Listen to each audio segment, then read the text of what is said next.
Hello there, Dr. Lepora here. Hope that you are safe and well. The question, the inquiry I often get is exactly how much of a scope of diversity and equity and inclusion should an organization take on at a time? And let me just point out, diversity, equity, and inclusion are all three very distinct concepts within themselves, related, complementing each other, but different. And of course, that could be a masterclass in itself. That being said, the answer is it depends. And there are various factors that goes into that, and we're going to talk about that today. So again, we want to often ask ourselves, can we even boil the ocean of diversity, equity, and inclusion? When we know that there is a good thing, we want it immediately. It makes good business sense. It's good for our customers, good for our organization. And so when we know that it's a good thing, we tend to want it all immediately. And so the answer to that is yes, we can boil the ocean, but not all at once. And yes, that may sound somewhat contradictory or like an oxymoron, but the fact of the matter is that diversity, equity, and inclusion are concepts, are goals that are so important that you want to keep a line of sight of those even aspirational goals at all times within your organization. So in that sense, you want to keep your line of sight on that ocean, so to speak, on that entirety of potential opportunity, while biting one chunk at a time. And that one chunk at a time is going to depend on your organization, and we're going to get into the factors that influence the chunks, so to speak, that your organization will take at a time. But nonetheless, regardless of your organization, you should be taking a methodological approach to getting to that inspirational D&I utopia, if you will. So what we've seen in the past with D&I is sort of this one blast, one and done effort. If you're good, quote unquote, you may do that one blast once a year or twice a year, and that has tended to look like a simple training class or a sensitivity session, or things of that nature. But what we have been realizing, many of us before, but what the world is now realizing, is that the diversity, equity, and inclusion issues that exist, at least within the country of the United States, and I know it exists many other places, but I'm going to speak specifically of the US, knowing that more intimately, that these are very systemic issues, very deeply ingrained issues that require systemic solutions, holistic solutions that address not just the topical skill set of people, but the practices, the institutions themselves, the policies, the culture, representation, a holistic effort. If you truly want to transform to be a healthy D&I organization, and that if is obviously there because we always have that choice.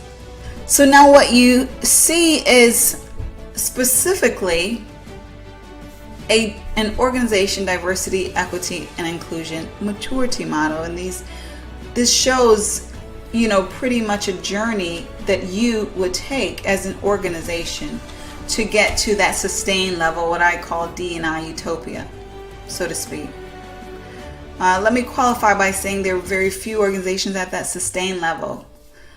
Do I say that to discourage you from aiming at it? Absolutely not. I believe that every organization should be aiming there, but I say it in a sense of showing how much work every organization truly has to do to make a systemic transformative difference. While not reading this in entirety, you can look at it, obviously yourself at your own leisure. The theme that you will see here is an organization graduating from a basic level, a level that is purely reactive, that is solely concerned with DE and or I for reasons of compliance, legality, lack of liability. That's your, basement, if you will, rock bottom level of D&I within an organization. And then you can go all the way to the sustained level, the most graduated level. And at that level, quite frankly, it's not about external effort, as you will see more so within these medium areas of awareness, appreciate, and integrate. Once you get to the sustained level, your organization is DE&I. It is ingrained in the culture. It is institutionalized. So it's not about it being this separate entity. If you were to change the D&I within your organization, you would change the culture. If you were to lose D&I, you would lose some of your organization's culture. That's what that sustained level looks like. And in between there, it's really a focus of going from, appreciating the importance of D&I, valuing it, to hiring other people on the outside to help you to do it, to aiming to do it inside, to holding people accountable for it, and then ultimately getting to that sustained point of it being institutionalized and a significant part of who your organization is, what your organization is. So in any transformational effort, and we're specifically speaking to organization diversity, equity, and inclusion right now, what you will see is steps that should be taken, methodological steps that should be taken in order to successfully transform in the way that your organization desires to, because every organization is different. So what I would argue is there are some essential steps that you need to take in order to do it right. So first and foremost, there needs to be a burning platform. And what does burning platform mean? That basically means there's either a danger to not changing, the house is on fire, so to speak, or it's a danger of what you will miss out on if you do not transform with this diversity, equity, and inclusion. Every organization that takes on the endeavor of transforming their diversity, equity, and inclusion emphasis within their organization may have different burning platforms. Some may be similar, some may be different. For some organizations, it may be an issue of liabilities. They're tired of, facing legal liabilities connected to discrimination, things of that nature. Other organizations, it may be a lack of ability to recruit good candidates.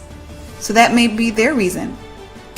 Another organization's burning platform may be more positive. It may be because they strive to be an organization that provides the best for their customers.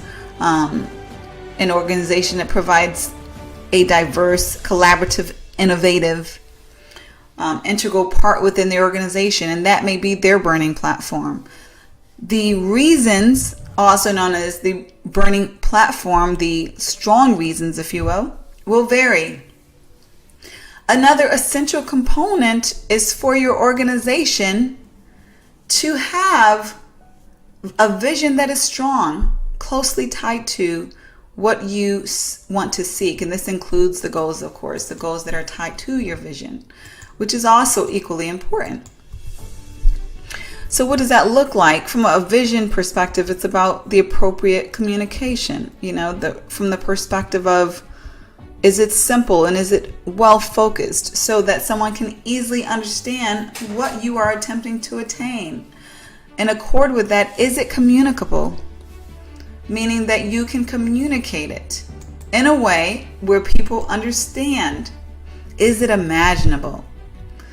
This begs the question, obviously this is subjective, but for your organization, can people imagine this vision actually happening? Or is your culture so far from that vision that they can't even imagine your organization getting there?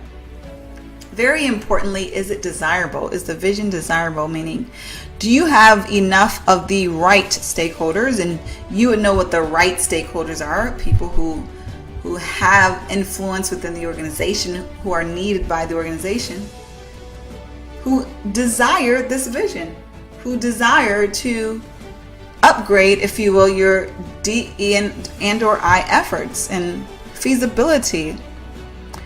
Is it shown to be doable? Is it shown to be a feasible response? Meaning, when you compare it to other alternatives, does it make sense? Have you done your due diligence regarding how it's actually going to happen? And then lastly, a very important one is flexibility, being flexible. Is your organization flexible enough now in the vision to take it on, while knowing a vision is not an implementation plan, but flexible enough to adapt in order to be successful in it? Because anytime we do something new, there are going to be unexpected occurrences. And when that happens, it's important for us to be flexible enough to pivot in order for what we seek to be successfully implemented. So we went into the importance of a burning platform, the importance of having a vision and what that good vision looks like and goals. And then there are your alternatives. Now, people will often argue if you truly have A as a goal, you don't want to talk about B and C because that discourages you from focusing on A. And what I would argue is that you do want to talk about B and C. Even if you ultimately are committed to A, you want to understand B and C because, for one, it will make your plan A better because you may include some elements of B and C with A. And secondly, you want to understand the skepticism that is within your organization. If there are people who have alternative suggestions, you want to understand their needs so that you can address them with whatever you commit to. And you want to understand them to manage resistance to change, which often comes when there are those desired alternatives. So that is a very important reason to address your alternatives. You want to ensure you have sponsors. That is another very important step in building your diversity, equity, and or inclusion transformation strategy. Sponsors are those individuals who do just that. They sponsor the effort. That is, they have enough power and resources to make the effort happen. The effort may not happen without those sponsors. Those sponsors are often most likely the top leaders of the organization. They are the ones who, when they grab the microphone, people will listen to, and they also the ones who tend to have the purse strings. So whether it's the CFO or the director or the CEO, it's obviously the most desired. These are very important sponsors to have, because while we often love to cheerlead and desire that whole change from the middle up, and it does happen, when we work with transformational change, we know that typically change is not successful without those top level sponsors. And then importantly, in accord with that, very related to that, we want to ensure that we understand the investment level of our transformation. And investments is not just talking about money, which of course is a very important one, but it's also talking about the time investment, which oftentimes equals money, that is going to be required by different stakeholders. We're talking about the investment of people, not from just a staffing perspective, but from the perspective of if there are different desires and opinions, there is that people element, if you will, that can either go up with engagement and satisfaction, or it can go down. Now, what is well known with most transformational changes is that our people engagement, our people satisfaction oftentimes go down before it goes up. Now, why is that? It's because oftentimes there is anxiety related to change. We want to resist it because it is unknown to us. So we are uncertain regarding whether or not it's going to benefit us, and it may be even a possibility that we think it may hurt us. So part of that investment for any transformation, and D&I is not an exception, is that investment, that cost, if you will, of that people factor. Now, if it is the right change, which I believe D&I is, that investment will be well invested and worth the ROI that comes. The ROI will be well worth the investment, rather. And so what you will get in the long end, that more innovation, greater collaboration, greater customer suitability is going to be worth that short run discomfort, if you will, investment that you may experience. And then, of course, there are other investments. Technology is a great example. A lot of times in this day and age, technology tends to accompany most transformations. That is because there are technologies that tend to make our lives, our work better in every area. So usually if you are administering a transformation, there is an upgrade in technology that is at least available, and then you decide whether or not it's worth making that investment. But at the bottom line, you want to ensure that you do understand the investments that will be required for the level of the vision that you are aspiring to and that your organization is aspiring to. Very similar to the sponsors, you want to ensure that you are choosing the appropriate team strategically to work toward this transformational effort for diversity, equity, and or inclusion. The team is consisting of people, of course, who are influential. They're subject matter experts, either in D&I, as well as in other areas of the organization, because in order to institutionalize D&I within these different areas of your organization, you need to have the subject matter experts of those respective areas engaged, whether that is marketing or IT, or if that is the overall business strategy area, human resources, of course. All these areas need to be integrated within D&I, and so they need to be very well involved. And now a very important and big piece of the strategy is the cultural approach. And of course, that is covering quite a few things. So when you look at the cultural approach, specifically, we're talking about various elements, various decisions that need to be made. And so one of those decisions, as you can see here, is specifically about how you're going to roll out the transformation. And that is tied to who your organization is, which is tied to the culture, of course. So one is your organization highly centralized, where everything is decided upon and rolled out at the center, or is it highly decentralized? Whereas all of these different areas, perhaps you have different offices around the world, different continents. And if it's a highly decentralized organization, that means there's a lot of power in these different locations, if you will. So given that, there's a lot more diplomacy that needs to take place, a lot more effort of alignment that needs to take place when you have a decentralized operation. Now, of course, there are significant benefits in a decentralized organization, but you do want to keep in mind that extra effort that is going to be tied to rolling out a transformation, because it will be not just one transformation, but it will be several transformations at all of these different hubs, if you will, that you have within your organization. Part of that cultural approach deals with whether your organization is hierarchical or consensus based. Is it an organization that has to decide together about everything, or does the leader just drive it down and then it's one and done? So that's going to be a very important component to consider. Is your organization one that is mature with change, whereas you can basically roll out the vision completely up front, or is it so immature with change and risk averse that you have to take more of a snowball effort, introducing little by little? These are things that you want to take in mind and consider as well, as part of what your culture is and how that approach ties to what you will be getting done. So one thing that is part of the cultural approach is the timing, right? So that's very closely tied to the cultural approach. And timing is different. As I mentioned about the change maturity of your organization, that is going to have a huge impact on what that timing looks like. Whether it's an incremental or radical change, as I mentioned, or is it something even that you're ready to do now immediately, or are there certain prerequisites your organizations have to do culturally in order to implement later?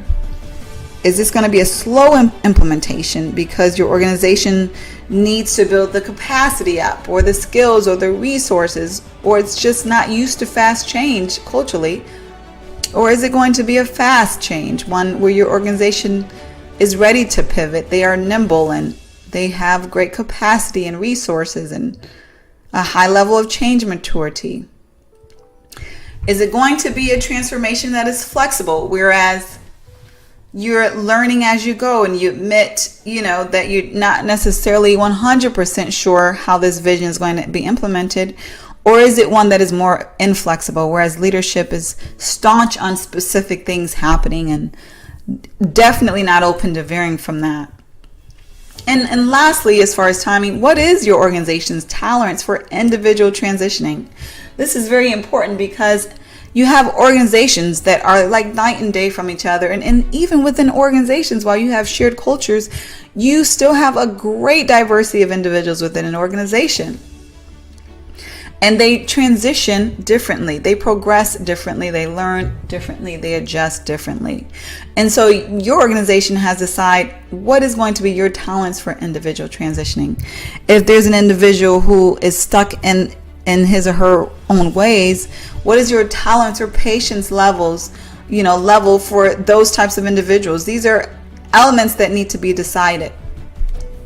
And then lastly, you want to make sure that whatever assumptions that do exist up front are shared in a transparent way.